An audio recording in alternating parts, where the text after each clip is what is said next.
মানুষের কাজ করতো বা ঝালমুড়ি বিক্রি করতো বাসের ভিতরে। তো হঠাৎ করে বোনটা আগে পাগল ছিল, তো হঠাৎ করে ভাইটাও পাগল হয়ে গেছে। দারিদ্র্যের নির্মম কশাঘাতে আর মানসিক অসুস্থতার অভিশাপে যখন একটি পরিবারের স্বপ্নগুলো শিকলবন্দী হয়ে পড়ে, তখন মানবিকতাই হয়ে ওঠে মুক্তির একমাত্র পথ।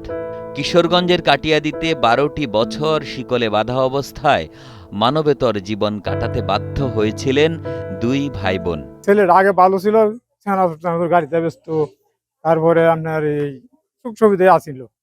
তখন হঠাৎ করে ছেলেটা পাগলের মতো হয়ে গেছে, রাস্তা রাস্তা ঘুরে এর গাছ চিরালা এরম করে। তারপরে বন্ড এরম একই অবস্থা। কাটিয়াদী উপজেলার আচমিতা ইউনিয়নের গনেরগাঁও গ্রামের দরিদ্র দিনমজুর ফজলু মিয়ার সন্তান ২৮ বছরের আসমা খাতুন এবং ২৫ বছরের জাহাঙ্গীর। মানসিক ভারসাম্যহীন ছেলে মেয়েকে নিয়ে পরিবার ছিল বিপাকে।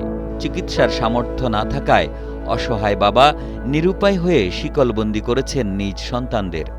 দেখতে দেখতে পার হয়ে যায় শিকলবন্দি জীবনের ১২টি বছর। তখন তো বান্ধা রাখতো, বান্ধা ছাড়া রাখুন গেছে না, মানুষের ক্ষতি হচ্ছে, খুবই ক্ষতি করছে, বান্ধা তৈরি দিছে। প্রায় আমরা দেখছি। আবার মেয়েটা আবার গানও কইতো, আবার ইয়াও করতো। শিকলটা বান্ধা রাখছি, দড়ি দেওয়া বান্ধা রাখছি। তারপরে এর সাথে বাঁধটা না দৌড়াদৌড়ি ছুটে গেলে জোর করে না বাঁধছে, বাঁধলে পরে দেখা যাচ্ছে ছুটলে আবার বাঁধছে, এরম ওই দিন যাইতেছে।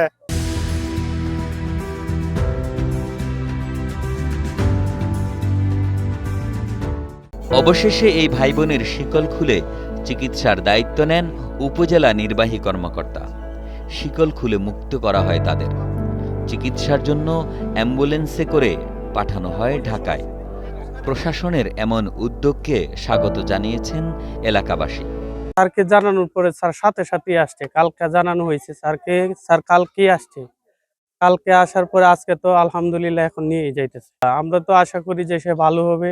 উপজেলা নির্বাহী কর্মকর্তা জানান, এই ঘটনা জানার পর তাৎক্ষণিক তাদের সহায়তা করা হয়। জেলা প্রশাসকের পরামর্শে ঢাকায় মানসিক ইনস্টিটিউটে ভর্তির ব্যবস্থা করা হয়। ১২ বছর ধরে তারা শিকলবন্দি আছে। এটা তো অমানবিক, এটা তো আসলে চলতে পারে না এটা। এবং এটা পরে আমাদের জেলা প্রশাসন ডিসি স্যার এটা বলেছে, যে আমাদের জেলা প্রশাসক স্যার বলেছে, তো তোমার যা যা করণীয় দরকার তুমি সব ব্যবস্থা গ্রহণ করো। মানুষের জন্যই কিন্তু প্রশাসন, মানুষের সেবা করার জন্য আমরা আছি, এবং আমরা চেষ্টা করছি উপজেলা প্রশাসনের পক্ষ থেকে যে তার ভবিষ্যৎ যাতে ভালো হয় এবং সুস্থ হয়ে আমাদের সমাজে সে ফিরে আসে। অবশেষে ১২ বছরের অমানবিক জীবনের অবসান ঘটিয়ে আসমা ও জাহাঙ্গীর এখন চিকিৎসার পথে। সঠিক চিকিৎসা ও পরিচর্যার মাধ্যমে এই দুই ভাই বোন আবার স্বাভাবিক জীবনে ফিরে আসবে, এমনটাই প্রত্যাশা। কিশোরগঞ্জ থেকে সাইদুর রহমান নাইমের পাঠানো তথ্যচিত্রে ডেস্ক রিপোর্ট।